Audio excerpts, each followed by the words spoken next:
Party میرا ابھی interview کل ختم ہو گئے ہیں تو قیادت بیٹھے گی ابھی اگلے ہفتے تو میرا سارے فیصلے ہو جائیں گے. ابھی تک کسی سیٹ پہ کوئی فیصلہ نہیں ہوا. دیکھیں میں نے بھی یہاں نامینیشن دی ہوئی ہے, میاں صاحب نے دیے ہوئے ہیں, بہت سارے لوگوں نے دیے ہوئے ہیں پی ایم ایل این سے. تو جو پارٹی فیصلہ کرے گی اس کے مطابق ہم کام کریں گے.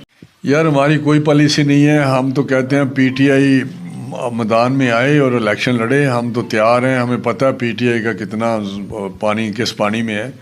آپ جہاں کھڑے ہیں یہاں بھی آپ کو پتہ ہے کہ پی ٹی آئی کا کیا پوزیشن ہے.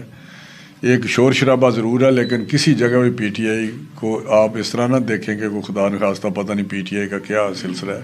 جو پی ٹی آئی کے 4 سالہ دور تھا 5 سالہ حکمرانی کا, وہ آپ کے سامنے ہے, عوام کے سامنے ہے.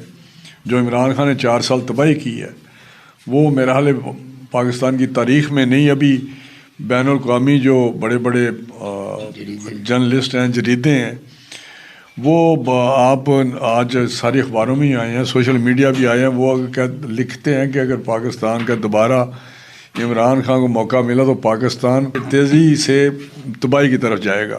تو پہلے بھی تباہی کی ہے, اب عوام کبھی بھی اس کو موقع نہیں دیں گے.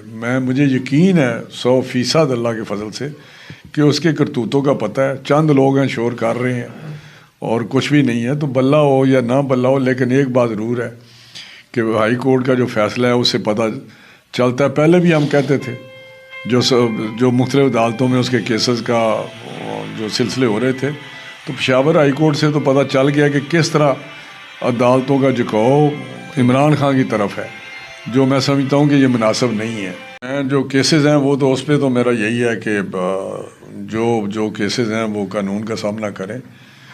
اب جب پی ٹی آئی کی گورنمنٹ تھی تو اس وقت یاد ہے شاہ محمود کے اکثر بیان اسمبلی میں تقریر ہوتی تھی کہ یہ ایک قانونی معاملات ہیں اور یہ ادارے جو اس کے متعلقہ ہیں وہ کام کر رہے ہیں, ہمارا اس سے کوئی تعلق نہیں, اور یہ فیس کریں مسلم لیگ نون والے.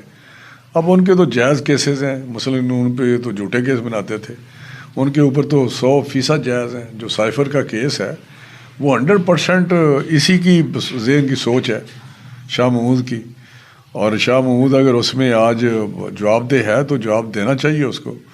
لیکن جہاں تک اس کے ساتھ جو واقعہ ہوا ہے کہ اس کو گرفتار کرنے کا, میں سمجھتا ہوں کہ اس طرح عام آدمی کے ساتھ بھی نہیں ہونا چاہیے, چاہے جا کے اتنے سینئر سیاستدان کے ساتھ کوئی مین ہینڈلنگ کی جائے اور اس کو اس طرح جس طرح گرفتار کیا وہ مناسب نہیں ہے. نہیں, میرا خیال ہے ہمارے ساتھ پیپلز پارٹی کے ساتھ کسی کے رابطے ہیں یا نہیں. پیپلز پارٹی نے پنجاب میں کسی کو دینا کیا ہے. پنجاب کی سب سے اسٹرانگ اور جو مقبول جماعت ہے, پاپولر جماعت ہے, جس کا ووٹ بینک ہے, وہ صرف پی ایم ایل این ہے, مسلم لیگ نون. اور سبھی چاہتے ہیں ہمارے ساتھ ایڈجسٹمنٹ کرنا, لیکن ہمارے پاس اتنی گنجائش نہیں ہے کہ ہم اپنے جو بڑے ایک پرانے ساتھی ہیں, کمیٹڈ لوگ ہیں اور اپنے حلقے میں باثر لوگ ہیں, ان کو تو ہم نہیں چھوڑ سکتے, اور جنہوں نے ہر وقت میں پارٹی کا ساتھ دیا ہر مشکل وقت میں. تو میرا حال یہ مشکل ہمیں بالکل انشاءاللہ تعالی کل جلسہ ہوگا, اور بڑا میں سمجھتا ہوں ایک متاثر کن جلسہ ہوگا, جیسے پتہ چلے گا وہ کوئی بہت بڑا شہر نہیں ہے جس طرح شیخ پورہ ہے, فیصل آباد ہے یا ملتان بڑے شہر ہوتے ہیں. وہ ایک ہمارا ٹاؤن ہے, اور ٹاؤن میں آپ دیکھیں گے کہ آپ کتنا عظیم و شان جلسہ ہوگا کل, اور ایک اچھا میسج دینے کی کوشش ہم کر رہے ہیں کہ پی ایم ایل این آج بھی پاکستان کی سب سے بڑی مقبول جماعت ہے.